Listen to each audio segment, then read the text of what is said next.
to AutoSave. I'm Camille Salazar-Hadaway, and here I am with my co-host, Mr. Nick Andrade. How you doing, Nick? Great. How are you? How are you preparing yourself for the end of Jedi Fallen Order? Mentally, I am ready. Emotionally, I'm kind of sad. Agreed. I'm kind of sad to see it all end, Nick. Yeah, so am I. It's been a journey, an emotional one. Yes, it has been an emotional one. And as Nick mentioned, we are concluding our playthrough of Jedi Fallen Order. But before we get to the end of Cal's journey, let's recap what happened last episode.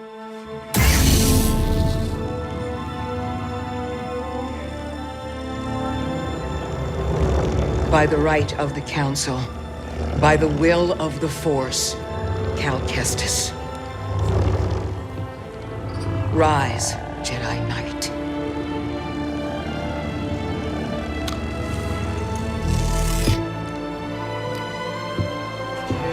You are ready. So are you. Cal, joined by Seer Grease and the newest crewmate, Night Sister Marin, headed back to Bogano to finally enter the Sacred Vault and obtain the Holocron. Along their journey, they were met with Imperial forces that tried to put up a fight, but, we're Jedi Knight, so Exactly. nah. They got nothing on us. Marin and Cal also questioned the mission and if training the Force-sensitive kids on the Holocron list was the best option or potentially would put the kids in danger. We took a psychedelic Zepho trip that showed Cal a potential future, and it really, why are you laughing at that? That's literally what that was. It was a psychedelic Zepho trip. I'm just picturing like Cal like doing like hard LSD or something. No. He was doing hard Force sensitive things. But yeah, we saw in that vision Cal training these Force sensitive children, and that kind of led to their demise. We fought Trilla and learned more about her past before she became an Inquisitor. And to end it off, as I mentioned, we're Jedi Knight because Seer knighted Cal. Although I have some questions of whether that's actually ceremony, since she's technically not a Jedi anymore. But you know what? We'll let that pass. Here we go. You know what though? You mentioned like it being an emotional journey. Just going through that, like you could tell, like, holy crap, we went through it in the last episode. Yeah, we did. Today, at the end of our journey, we're going to see ourselves going to the Fortress Inquisitoris. What a name for a place. So cool. But before we get to that, Nick, when I think of Star Wars past and when those stories wind down, I can't help but think that there's always a character sacrifice. Usually, in order for the story to continue, we have to say goodbye, usually in a tragic way, to one of our beloved characters. So, I'm going to ask you, based on the character sacrifices, what do you think was most shocking to fans? I'm going to obviously mention none of the losses compare to Leia, especially with how abrupt and unexpected that was. So we'll leave that off this list because that just hits a whole nother level. But let's talk about the other characters that we've seen made the ultimate sacrifice. Who do you think was the most shocking for fans? Well, shocking wise, like Darth Vader at the end of Return of the Jedi is the one, right? Like that's the main one. Although I don't know, like if you've seen recently the edit that George Lucas put into Return of the Jedi, where it's like this beautiful scene of Vader kind of looking at the Emperor, looking at Luke, looking at the Emperor, and starting to realize like I need to save my son. And then he throws the Emperor down the mine shaft or whatever it is. But in the edits, George Lucas adds like him saying no, and then like throws him, and it's like, why did you do that? It's perfectly like you can tell as an audience, you don't need to dumb it down for us. Yeah, it was kind of like how George Lucas added all the CGI when he should have just left it the original. But yeah, that's gotta be the ultimate one, right? Like I guess the most jarring is all of the Rogue One. Oh yeah, basically they all die at the end. That movie was just all about the ultimate sacrifice. It really was. So I would say those two. I was going to say Han Solo. I didn't expect it to happen until it was happening. And I think everyone, watching it was like, oh, this is going to happen just because of how the conversation went. But I really didn't see it happening until Han Solo walked onto that bridge. And I'm like, oh no, turn back. Like it was one of those horror movies where you're like, don't go that way. Yeah. Just because he's such a staple to the franchise, we didn't need to say goodbye to him. I mean, I was preparing myself for him to die because Harrison Ford, like, it just seems like he would have joined if you wanted his character killed. Because honestly, I think he hates playing Han Solo now at this point in his career. Well, he just did. I think he just did it for a page. Like all maybe jokes aside, but like all the press coverage he did is basically like, yeah, they gave me a whole ton of money, so that's why I did it.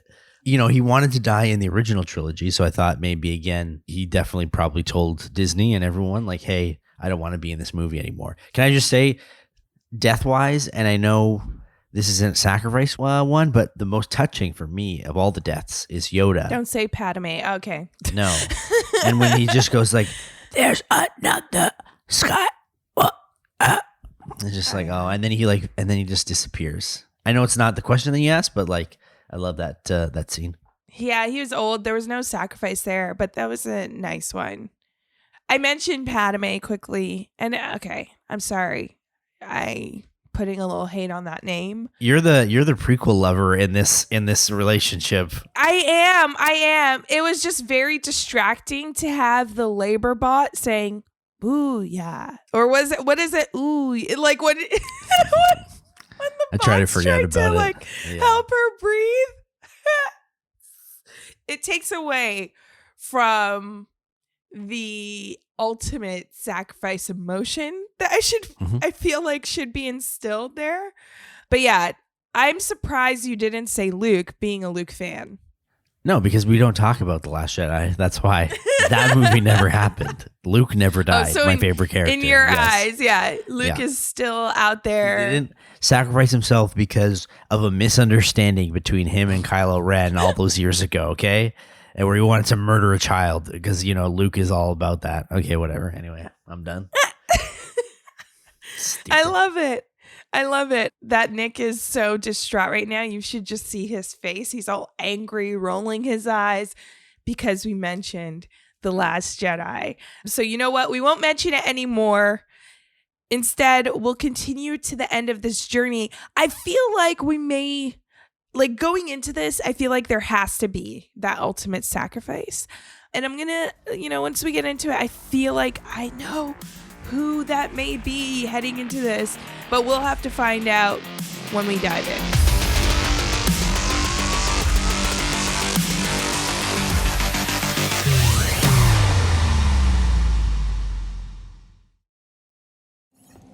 This isn't good.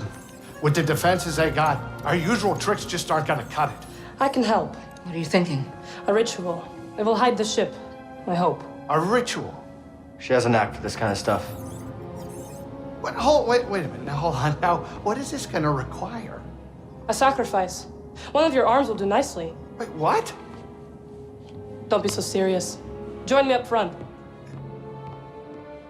All right, so it's time to get the holocron as Cal and crew arrive at the Fortress Inquisitoris. I love saying it. It sounds like some sort of spell. I may just say the fortress. And of course, it's fully protected and watched, which means the crew needs to get the mantis closer to the fortress discreetly. Night Sister Merrin offers a ritual to cloak the ship, and we see this exchange between her and Grease, which was really a funny moment. Yeah. But firstly, I know Night Sister has these powers. Yeah. But to cloak a whole ship? What? That was so cool. Yeah, it was. I didn't know how they were going to do it, but I was like, damn, okay.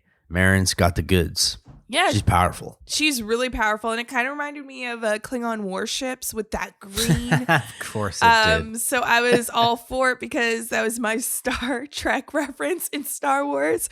It made me think, like, I feel like in Star Wars, and correct me if I'm wrong, maybe I'm forgetting something, we don't really see any other, like, powers outside of the Force. if that makes sense. Like this is a ritual from a species that we don't know much about because they're very to themselves. But this is pretty cool. I like the fact that we're seeing another power in this universe exist. Yeah, we've never really seen anything like it before. I can't even think of like powers that I've seen outside of the Force in any like Star Wars reference whatsoever. No. It's interesting. I just want to mention quickly the fortress itself. They could have made this design look different, but it looks exactly like the design from any other iteration of the Inquisitor base that we've seen, i.e. especially Obi-Wan. So it's really cool to see that they've merged this canon together where it all like means something. Well, yeah, you were saying last episode, you don't see the fortress often, but it's cool when you do. It's still familiar. I hope they do more with it too. It's pretty cool. We also see this sweet moment between Grease and Cal where Grease says, I'm counting on you. So we know that it's getting down to like the end of the story because they're throwing in these cliche lines that are making you realize, or at least reinforcing, that these characters care about each other. And it's feel good between Grease, Marin, and Cal. But there is one person on the Mantis that is all about business right now, and it is Cere. You could tell she is super tense, like really intense. Yeah. And like she's really focused on completing the mission at all costs. And saying that, her and Cal, are going into the fortress. Cal thinks they're going together to like kind of storm the fortress. And she's like, no, we're going to split paths. And you just go in and get the holocron and get out. And don't worry about her. And to me, that's his famous last words. At this point, I was like, Cere's going to make that ultimate sacrifice. Yeah, it seemed like a very Obi-Wan thing to do. I was thinking of A New Hope and, you do this and I'll do this. And then, as soon as she said that, I was like, Yeah. Here we go. She's definitely going to be the one sacrificed in this one. Why is it that? Does it make for good story? Like why Star Wars does that all the time where it's like, oh, we're going to lose that parent figure. Do you think you need that for the characters to really evolve? Because I feel like with Cal, we've already seen his evolution, like rise above any like doubts that he might have had through the loss of, his fellow Jedi. There's so much media out there that a main character, either both their parents die or their like parent figure dies or someone gets killed or whatever it is. They have that like character development or arc that they need for some reason. I don't know why it's become such a mainstay of like main characters who are like heroes always have like some sort of parental figure, either sacrificing themselves or whatever. We haven't seen it yet from Cere, but I think both of us are going into this thinking 100% she's not making it back. Yeah, exactly. And I feel like we should just cut the writing of like that parent figure telling us not to worry, because we know we're going to worry and we know it's going to go one of two ways. We either will do exactly what they said and not worry about them, but they will make the ultimate sacrifice, or we'll be like, forget their instructions. They're who we care about. We're going to follow them. And then it's going to lead to like even more danger because we'll get both of ourselves in danger. So I feel like that's kind of the way this is going. However, I'm leaning a little bit more to the Cere sacrifice at this point. Now, as Cere and Cal shuttle in these little pods that look like they have very little space to them, you could hear the music intensifying, and the camera zooms in to Cal's face, and we've talked about the confidence that he gained in the last two episodes, especially now being knighted and recognized by Cere, who could almost be like his new master in a sense. But there's intense like I don't know if it's nervousness, but his face just like when I saw it, I was like, oh wait, Cal, you're supposed to be confident. What's going on here? Oh, this is like the biggest test for him, right? So I think he's become confident, but this is still a big test, and like he doesn't know what to expect right now. Like they're infiltrating an Empire base with a bunch of Inquisitors. I want him to enter with like smiles on his face, Nick. He's a Jedi Knight, smiling. okay? He just became a Jedi Knight, okay? He's not a Jedi Master. Yeah, so he's got to like prove it. That's true. So it's more of like a focused face, getting into Right. the zone before he Yes. murks lots of stormtroopers in the process. Now you end up in the defense perimeter, which is underwater, and it looks so sick because previously when we were underwater, you got to see like those little underwater volcanoes. We have that again, but then you're moving towards the fortress underwater, and I have to say the soundtrack of this whole, like the whole end of the game is amazing. I think because it's that Imperial, like the March of the Imperial, and like it's just so good. It like vibes from that. So I'm a fan. Everything about the music in this game is incredible. It's very Star Wars. It gets you in the mood for Star Wars, which I really appreciate. They didn't mess about with the soundtrack. They didn't mess around with that, and it's very menacing. And of course, swimming through the water, you actually reach the entrance or where you'll enter to the fortress, and you cross paths with stormtroopers.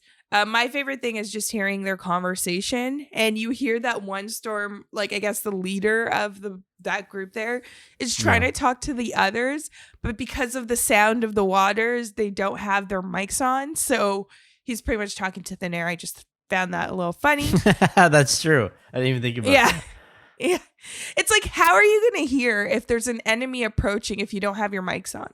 Like, this is what I'm saying. Stormtroopers sometimes don't think. I mean, I feel bad for them. I remember like a lot of the conversations the stormtroopers have in this game are like regular everyday conversation. So I feel bad whenever we like have to kill a bunch of them because they have more human side in this game than they do in a lot of other ones.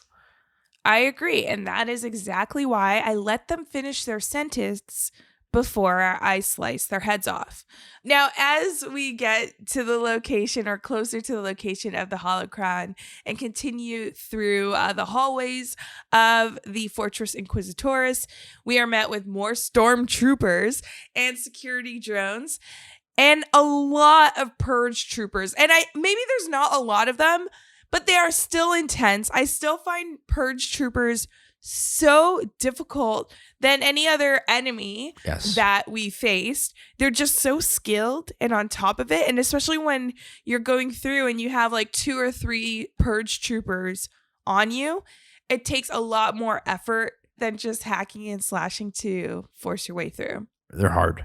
Sometimes you're just like, I just want to fight a few stormtroopers, but it's like, oh, here they are, gonna take out half my health again. I got to use 3 stims. Whatever. Yeah. I understand why they're probably on a higher pay grade. They definitely are getting closer to trying to get the job done with like battling Cal. One thing I have noticed, and this happened a few times, what is up with stormtroopers hiding behind crates and then waiting till you're like one step away from like the other side of the crate and then just popping up like, hey, how you doing? I'm going to fight you now. It is the weirdest thing. It is the weirdest thing. You know how I hate surprises and like jump scares in video games? This is not as scary because I know what's happening. It happens so frequently, but it is kind of annoying. I don't think I've ever noticed that before, but I don't know if it's warranted of like even being remotely scared a bit. It's not like they jump at you like like a clicker from The Last of Us or something like that. It's still a stormtrooper. It's still but I don't like charging enemies. It just freaks me out. This is less of like a freak out though. Like I said, it's more of like, I don't know what they're doing. Like, what are they doing behind those crates? Like, when you're playing hide and seek and you're just like, when you're a kid and you're just waiting in your hiding spot and you're like, oh, they're going to find me soon. Oh, this is going to be good. This is going to be good. You know what I mean? Like a stormtrooper's hiding behind this crates like, oh, they're not going to find me. This is going to be interesting. And then they just casually walk out. Don't like it. Don't like it. Don't like it at all. So as you continue through, you'll find those stormtroopers hiding behind a crate, but just take them out. Cal also reminds us that we are in the place where Trilla turned and where she started to become a dark side user. And this is where Seer was tortured. And honestly, I know this and I knew this, but I kind of forgot about it because everyone was just so happy-go-lucky. And now it's clicking back to me. Oh, yeah. Okay. I understand why Seer is very straight-faced at the beginning of this chapter. This is a mission she's probably not looking forward to. No. Yeah. Even though Cal is like the main character here, this is at this point Seer's story in terms of like she wants to like either confront Trilla or save her, or I don't really know what she is trying to do. And she obviously wants to get the holocron, but I think she has other motives as well, which is maybe save her friend. I don't even think she knows what she is going to do or has to do, just because she doesn't know if she's going to run into Trilla down there, but she is focused on, keeping the kid's identity away from the Empire. Now, as you go through, you'll get to a room with a bunch of stormtroopers and security drone. And once you take them out, you'll get sealed in. That's great. We love being sealed into places. But then you'll see, you'll take out the few enemies there, and you'll see that there's a hanging cable. So you have to force, pull, or push this into the panel so you could plug in the cable. And once you do that, it'll set off an explosion that floods a certain area of the fortress. Mm-hmm. You'll hear Seer, who will tell you that it's also good to disable, she's disabled the shields, and she wants you to flood more areas of the fortress, and you'll continue through the hallway. Now, this is pretty cool. Yeah. Because the fortress is partially submerged underwater. Mm-hmm. Because you force pull the glass off of it. The glass is cracked because obviously the fortress is underwater. The glass is cracked and you force pull it, and then it just submerges that area. So cool. Again, this is almost the same. You watched Obi-Wan, right? Yeah. They're both in the Inquisitor lair, but this whole submerging the little, I don't know, the walkways or compartments or whatever they're called. It's the exact same thing. I don't know if they, this game came out before Obi-Wan. So did they just straight up copy it? Because it's almost the exact same thing. I mean, hey, I will say Cal is acting very, and we said this before, is very Obi-Wan. When we think of a Jedi that swims, that looks at other methods of defeating enemies. When I think of a swimming Jedi, I think Obi-Wan, okay? So many similarities. They both swim. So many. He loves swimming. I'm pretty sure if he were to write on a job application, his hobbies, swimming would be right there. Yeah. There's similarities in how Cal does his Jediing. I just love that that's the one that you went to. That is the swimming one that I own in on. Yeah, but yeah, I understand what you're saying. They definitely have some similarities with the two of them, and I think they're both pious. I guess is that the word? Okay, I don't know. Sure. They both seem very pious. That's the word I'm going to go with. You haven't used that word on this. No, ever. This is the first time ever. So, whatever bingo card for autosave, pious. This is an autosave first. Now, as you're swimming through the submerged areas of the fortress, it's pretty eerie because you're seeing stormtroopers floating underwater because they drowned when you submerged it. I think that made me feel worse than fighting them. It was so weird. It was really cool though. I really liked the aesthetic scene of it all. It was really cool. It is really cool. It's pretty creepy as well. So just swim past them. Don't mind them. Just keep swimming, as Dory would say. And then you'll find a portion of the facility that isn't submerged, and then you walk up to that. There's a save point here. You can restore your HP. And you'll need it because when you continue through the hallway, you'll encounter quite a bit of enemies as well.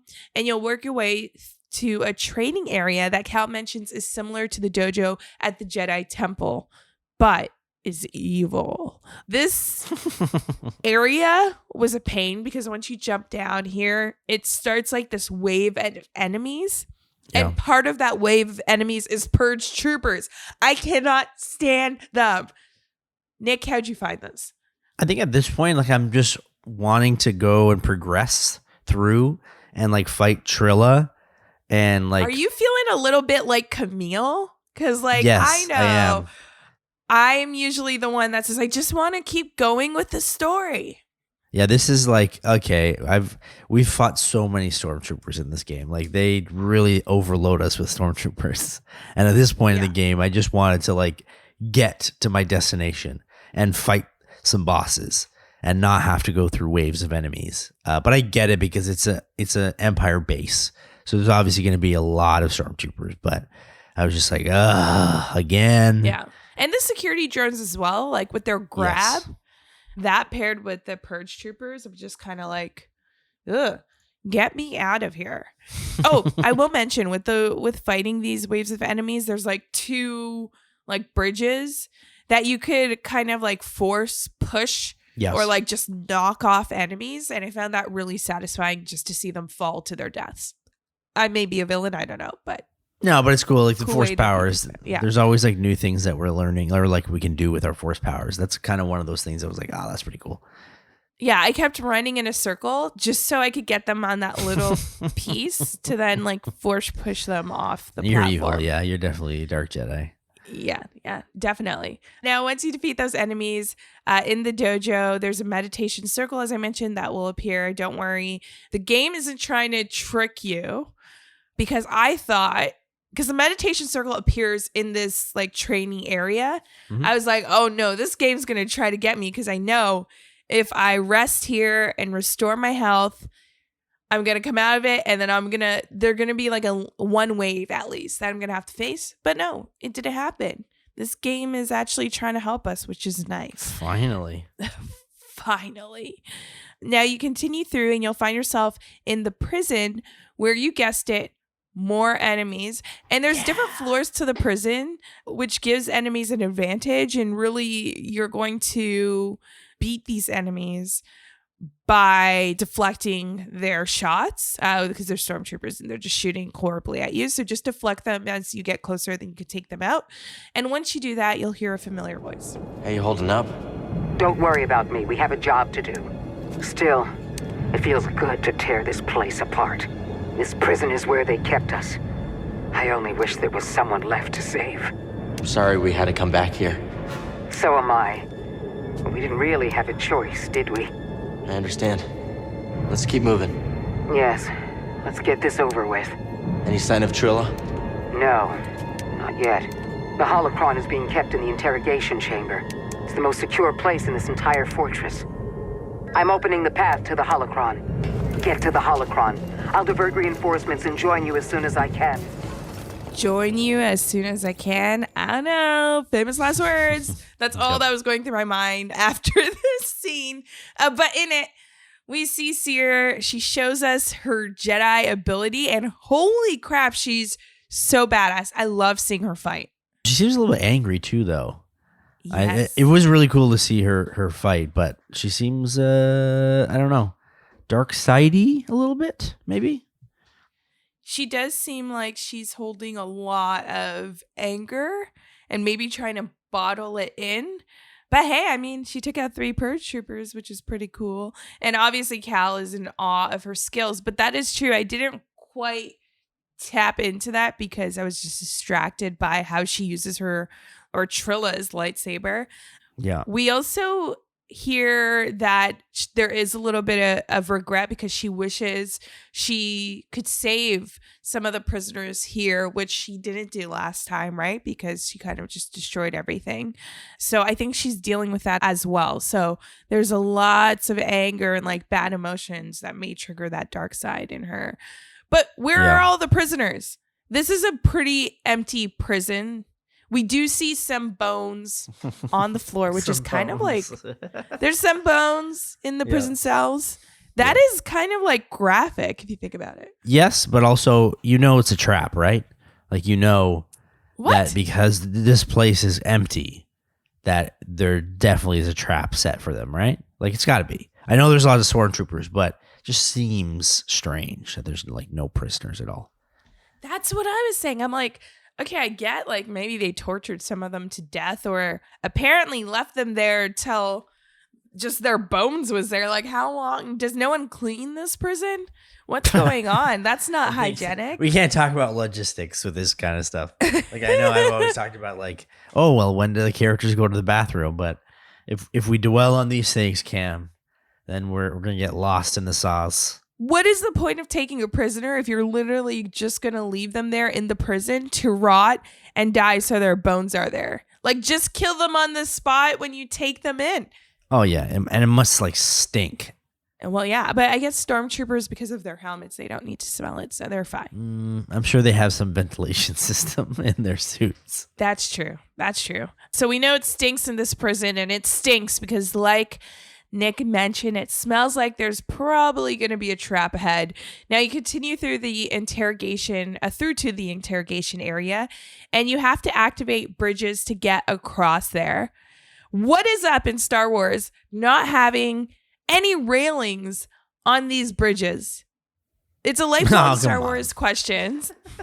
Like, literally you have lava below and there's no safety. It's true.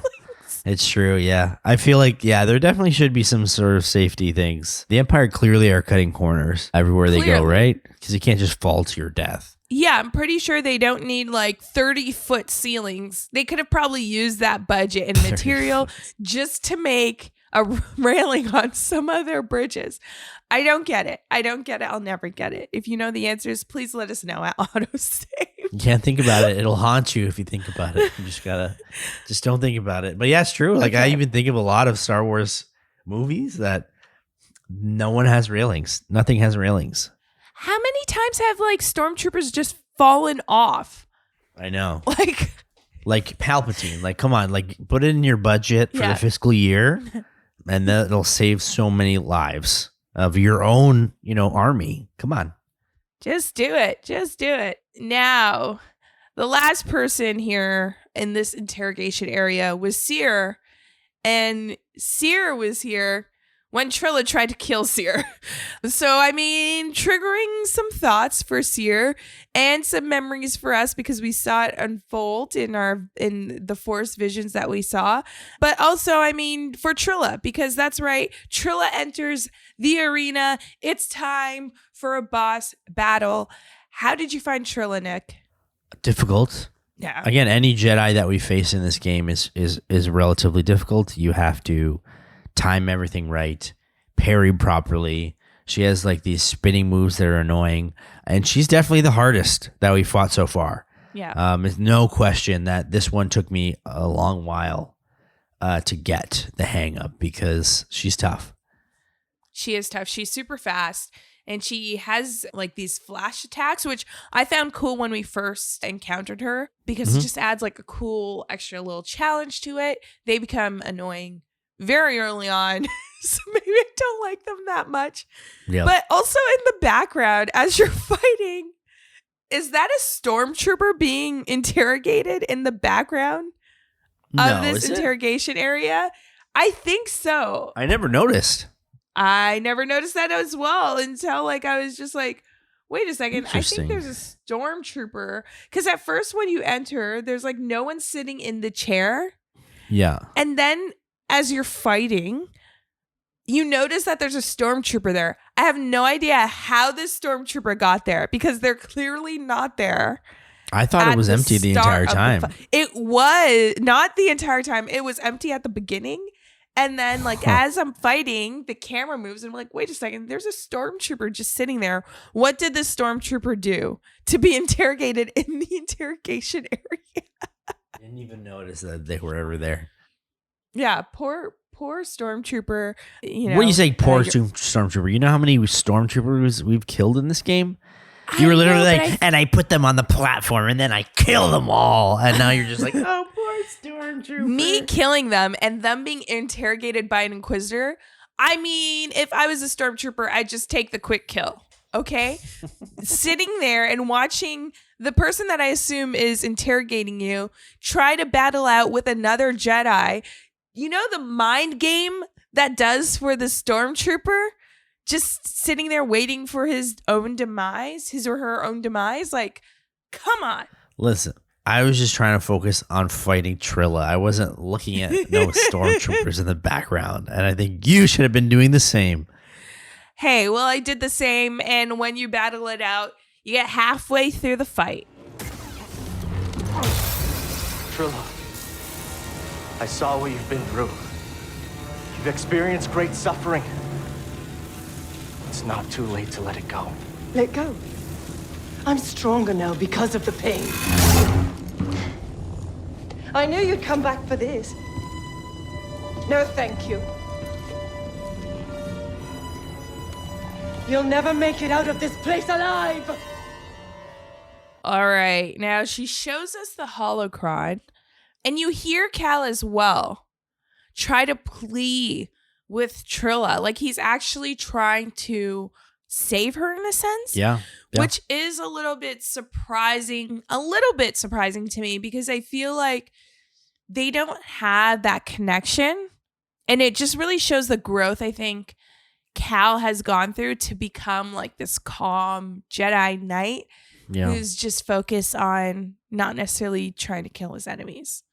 And I think too, all the background he has of Trilla and the stories, and from Seer, and then seeing the flashback in the last episode, I think he really connects with her in a sense of like wants to help Seer, and so that's why he's doing this all, so that maybe they don't have a connection, but like I think he's just trying to do it for Seer. Yeah, that's true. I didn't think about you're right. He is trying to do this for Seer and also for the mission, because like I said, he does see she has the holocron and he needs it to complete his mission. And I guess if he doesn't have to take out his friend's ex-Padawan, then, it's kind of a really successful mission ahead. Now we enter the second part of the Trilla fight. And I must say her charge attack is super intense. Yep. I love it. You have to really dodge, try to just stay out of the way of that. How did you find this part, Nick? What's frustrating is that if you lose, you have to fight Trilla from the beginning. So it's not like you win the first part, you see that cutscene, and then that kind of like saves it. And then that's like if you die again, it goes to that part. Nope, you got to start from the beginning of the fight. So this is where I was becoming very frustrated, because this part of the fight was even harder than the last one, and I usually had no stims left. So I had to after a while realizing okay, I got to kill the first phase. I can't use that many stims, so I can save as more for the next phase. And then that took a process of a long time to figure it out, and then I managed to finally do it. But man, she's tough. She is the toughest fight, like you said, the toughest enemy that we encounter. And yes, you're gonna have to stim up, but also really be strategic on when you're stimming up, so it's gonna last you throughout the whole fight. But if your strategy is good going in and you are able to knock her down to her final breath, this happens. Cal! I have the holocron. I need to do this.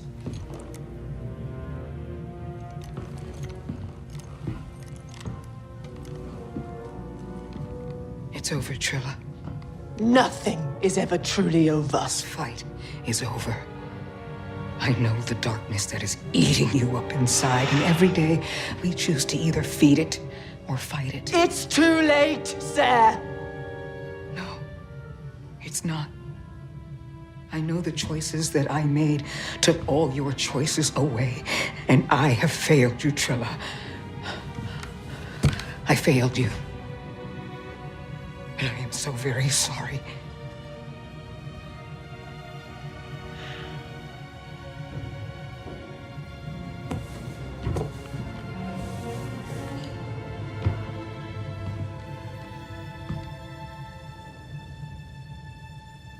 I've carried so much hate for you.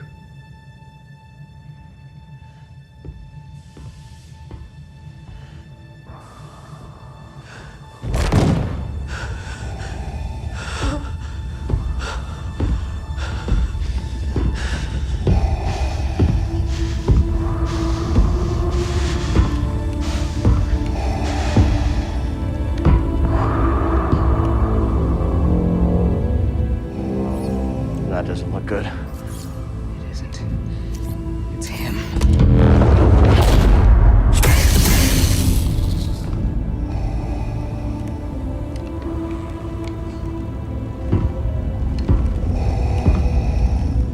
You have failed me, Inquisitor.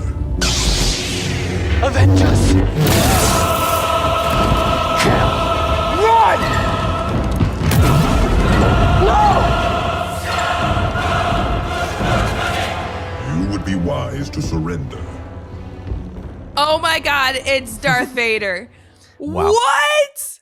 What? Were you expecting this? No, my God. I when I first played through, it was incredible. I was expecting, because I thought there was going to be so many sequels to this game, probably. Like, let's say, I don't know if Cal survives or not, does he, whatever.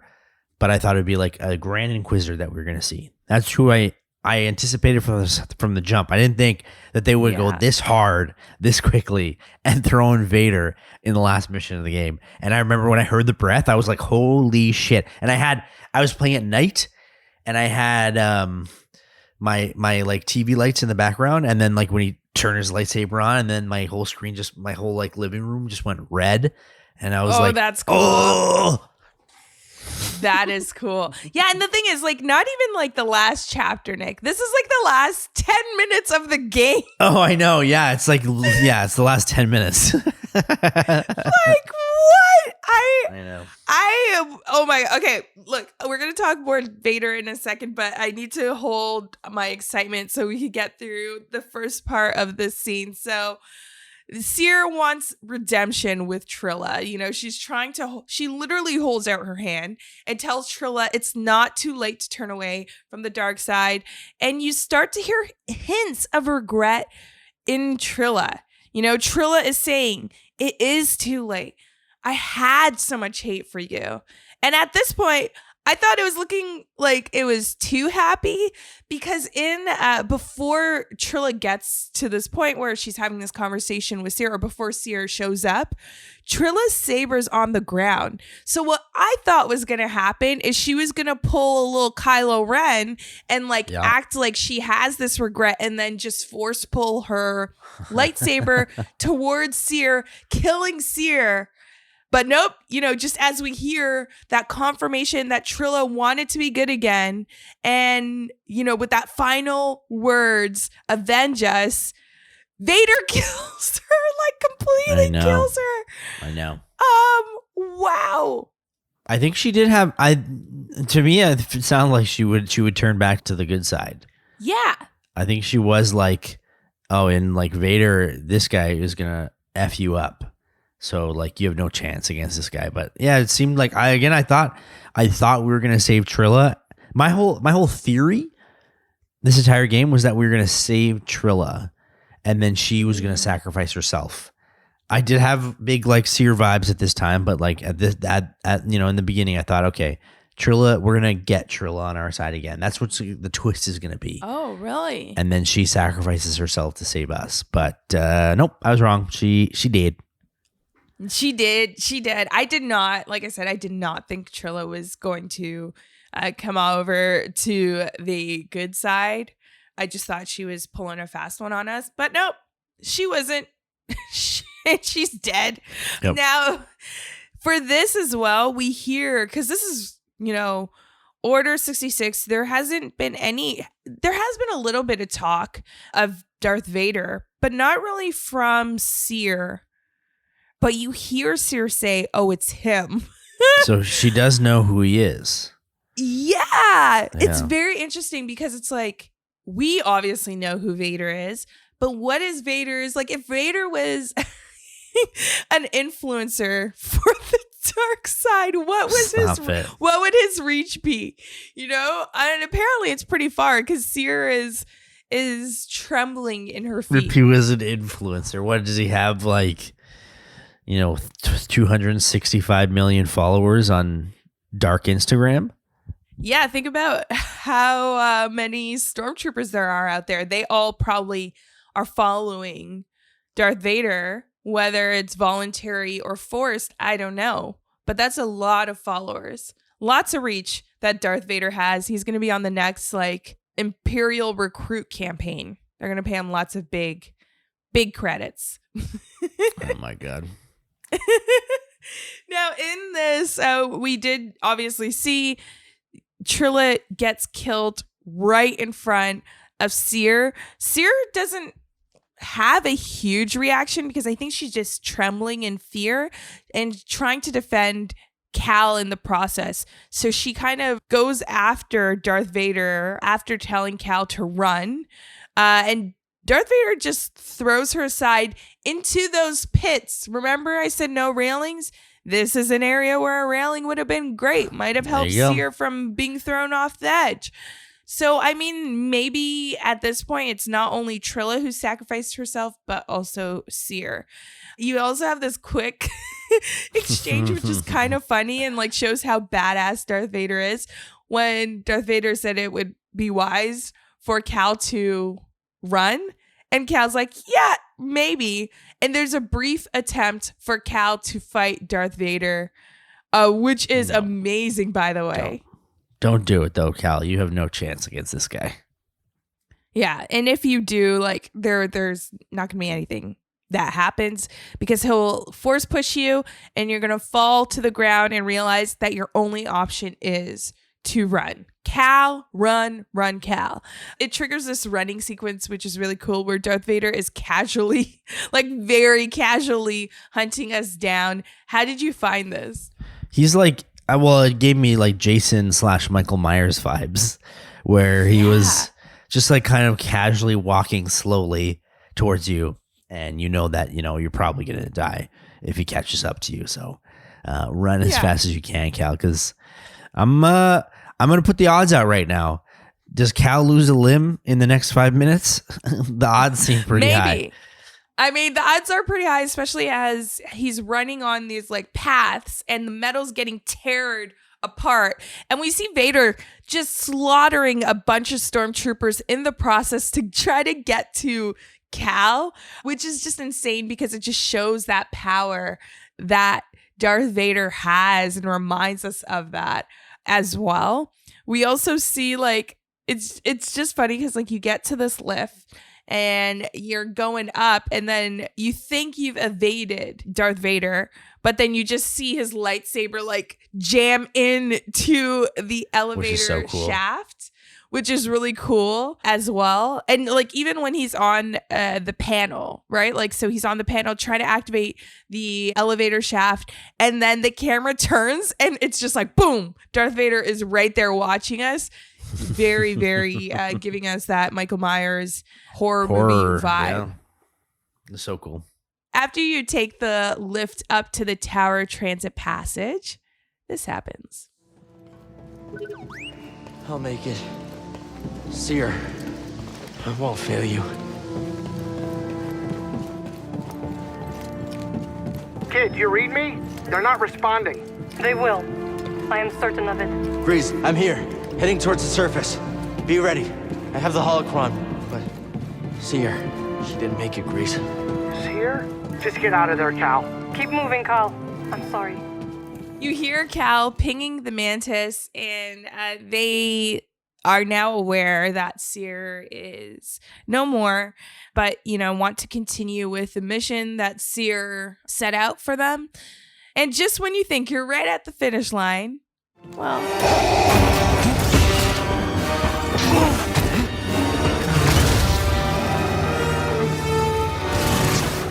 That is right. Darth Vader is back.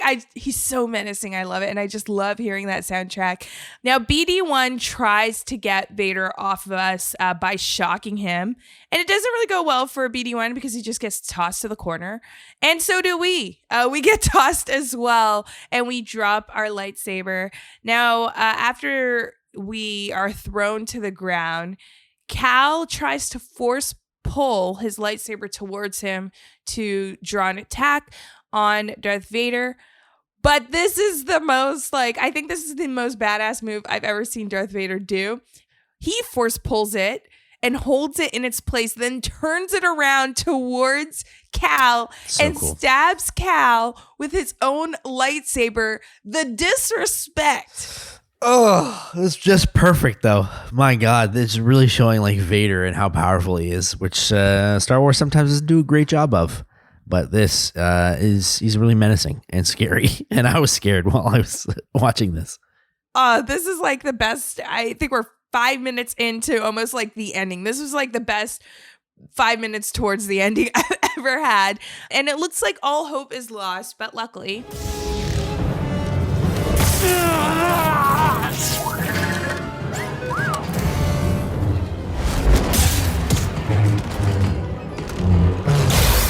I won't let you take those children.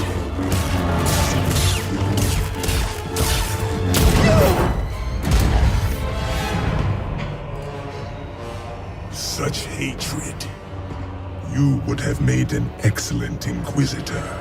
She's stronger than that.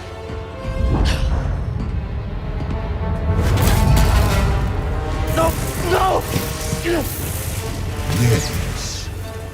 Strong with the dark side. See her. I can feel it inside of her. See her. See her. Hey, listen to me. Still have a choice.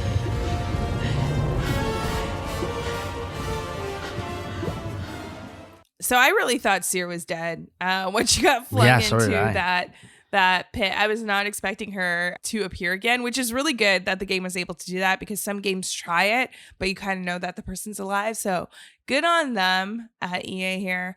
Now, she tries to help us out, but like you said, Nick, there's a lot of hatred inside of her, which echoes the hatred that Trilla said she had for Seer. And we know what happened to Trilla with that hatred. She became an Inquisitor. And Darth Vader here is even hinting that Seer would have made a great Inquisitor. No, I don't think so. Well, they always say these things, but it's like, especially with Inquisitors, they go through Inquisitors like water. Like these Inquisitors die all the time so quickly. That's true. She wouldn't have been. Seer is too guilt-ridden. I don't think she could ever fully go to the dark side. I think she is a very good person. Well, there's a moment there where you're not too sure, where she stops hearing Cal's plead to stop because he sees that she is starting to use the dark side. But luckily, his voices pull through all the noise, and Seer finally stops, having them, both having to face off with Darth Vader, which, I mean, based on everything that we saw, you probably don't want that to happen. And Cal knows that. So he ends up breaking the glass to flood the area and then swim to safety. We did it. We did it. Careful. Where are they? Well, they're out there. Whoa, hold on. Wait a minute.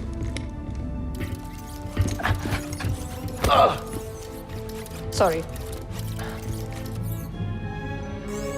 That was you in the water, wasn't it?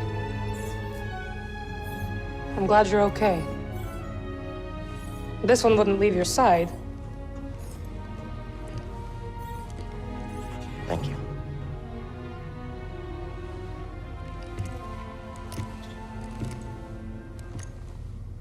Hey. Hey. So now what? Well, Captain, this is the end of my charter. Your contract has been fulfilled. Thank you, Grease. Well, if it's all the same to you, I was thinking that maybe I would stick around here and take you wherever you gotta go. Besides, the kid kinda looks up to me. What about that? We use it to rebuild the Jedi Order.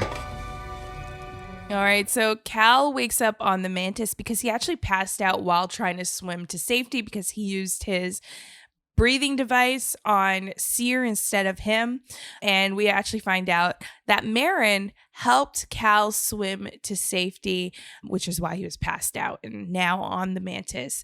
Now, Grease says that he doesn't really want to leave Seer and the crew behind, even though his contract as a pilot for hire is fulfilled now that they have the holocron. So it seems like although we have completed the mission, it doesn't necessarily mean that this team is going to disband. There's a sweet moment with the crew as well as they reflect on what to do next, and Seer reinforces what the mission was all about, getting the next generation of Jedi into training.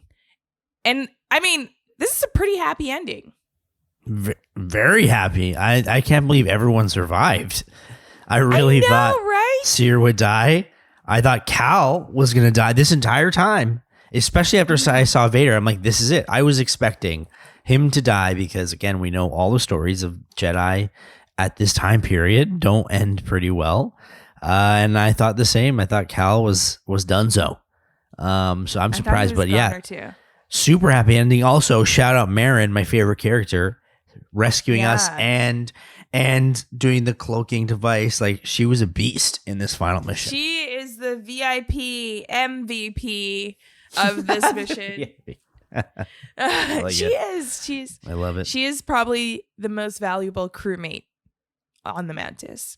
You gotta love it. She also may have, like, did you get that? She may have a little bit of feelings for Cal. No, stop. It's been too quick. No. Stop it. No. Maybe it'll develop in the next game. She like goes and hugs him, and I think they may be teasing some sort of relationship or the beginnings of a relationship there, just because like she then passes it off like, oh, Grease wouldn't leave you behind, but it's really her that wouldn't leave him behind. I mean, she did leave her planet Dathomir for him. I mean, that's a huge, I don't know, just something to think about. Hey, I'd ship it. So, I mean, if it happens, I'm all in. I'm all in.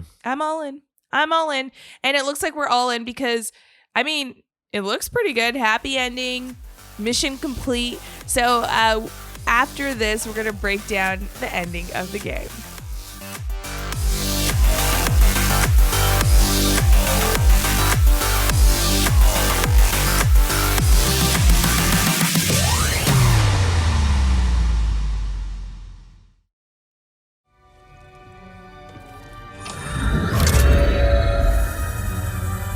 The next generation of Jedi. The Empire will be after him, just like they were after us.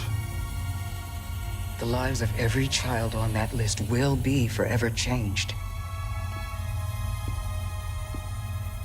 Not by us.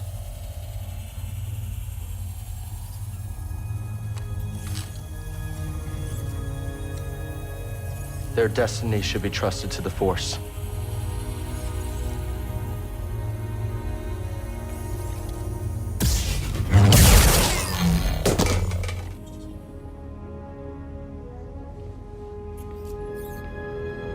So where to now?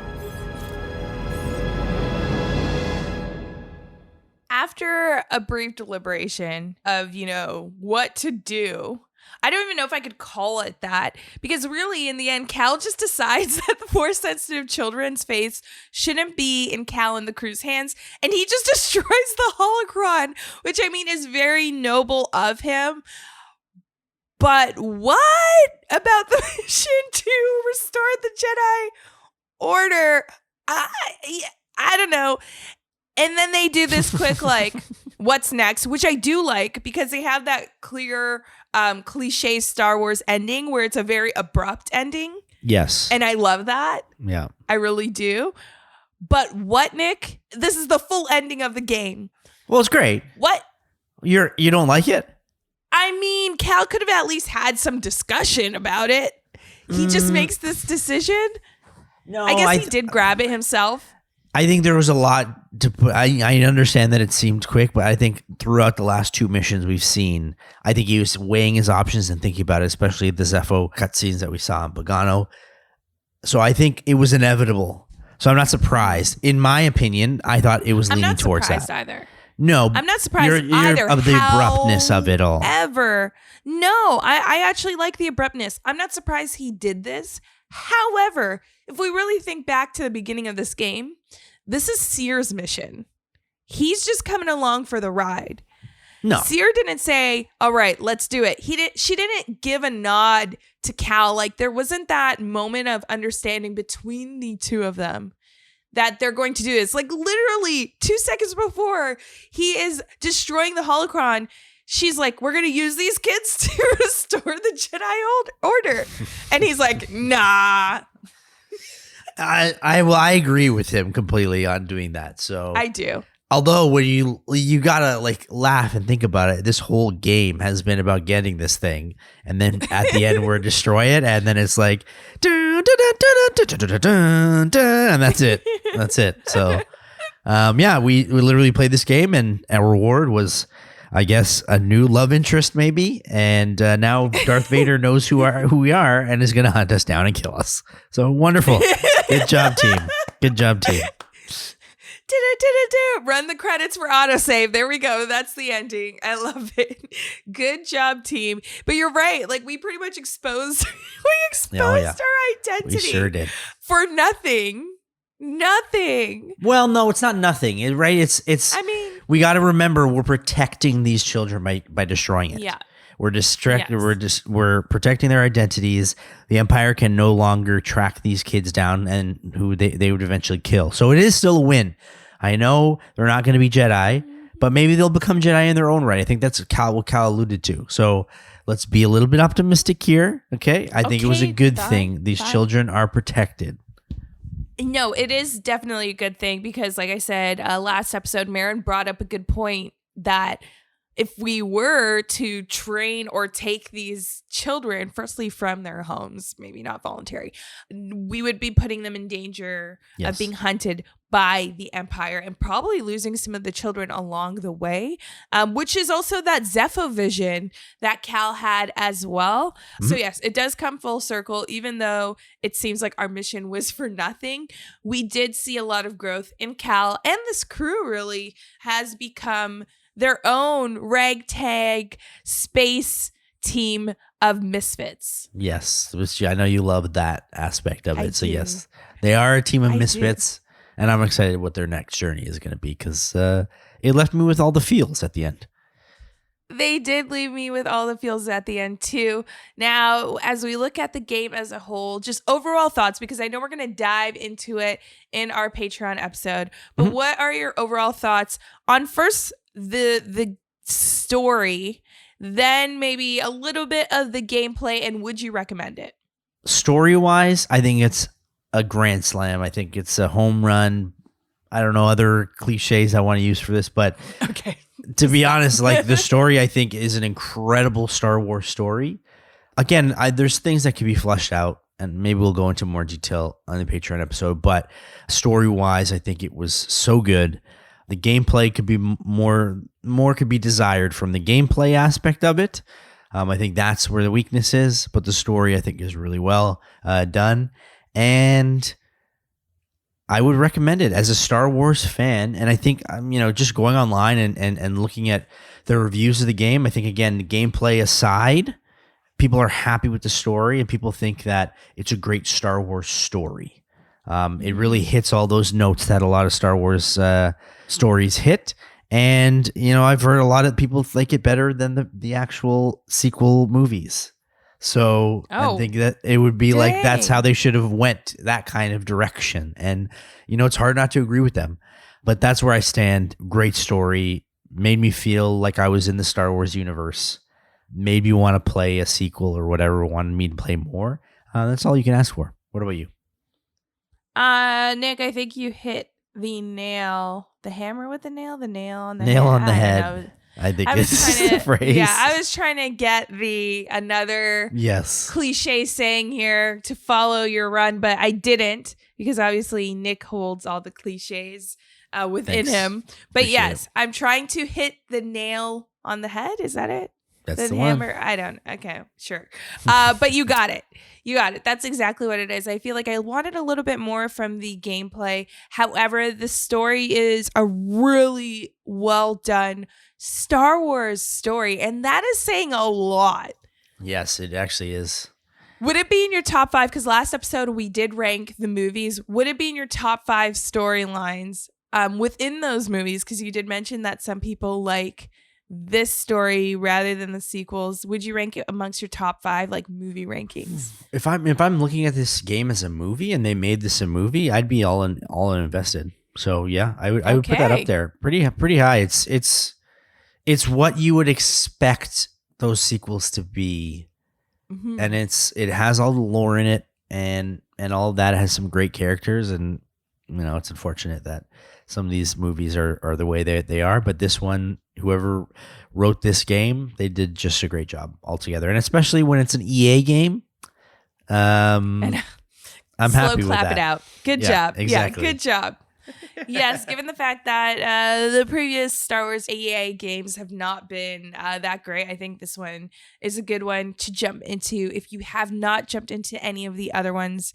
So I do recommend it as well. Nick, do you have any other thoughts on this game? I love that they included Vader. I'm surprised that they did. Although maybe I'll get into it in the Patreon episode, but I am surprised that they used Vader. Yes. Because you use Vader so quickly, I thought maybe it'd be like, you wait a while, another sequel until you have him in it. I don't know. Hey, okay, listen. Vader is, huge influencer in the Imperial. Stop it. We're not using influencer ranks, terms okay? in the Empire ranks. He cost a lot of money to have him on longer than 10 minutes. So that is why the allotted time was given to Darth Vader and not more. Okay. There wouldn't be a game if they had to pay him more. And that's just how we're going to leave it. Okay. The biggest influencer in the world, Darth Vader. Now, Nick, you and I are now Jedi Masters who survived an encounter with Darth Vader, which many people can't say that because they're dead. What's next for us, you may ask if you're listening? Well, we are going to give you our full review of the game with more in-depth breakdown of the gameplay and the story and our final rating. That is over on our Patreon, so be sure to head over there if you want to know our real thoughts and also support the show. Now, even though, Nick, it is sad, Jedi Fallen Order is over. But guess what? Guess what, Nick? What? We are already getting ready for a new game, and we will love you to join in on the fun on our next adventure. So be sure to join us right here on AutoSave. AutoSave is produced and hosted by Nick Andrade and myself, Camille Salazar-Hadaway. The show is also produced by Dylan Wilson. Gameplay and additional elements provided by Chris Zeiser. Technical production by Greg Fillion. Executive producer, Clayton Hansler. You can follow the show at AutoSave Podcast on Twitter and AutoSave Pod on Instagram, YouTube, and Twitch. You can subscribe to the show wherever you're listening to it right now. And if it happens to be Apple Podcasts, kindly leave us a rating and a review, but only if it's good. AutoSave is a Soda original hosted on the Soda Podcast Network.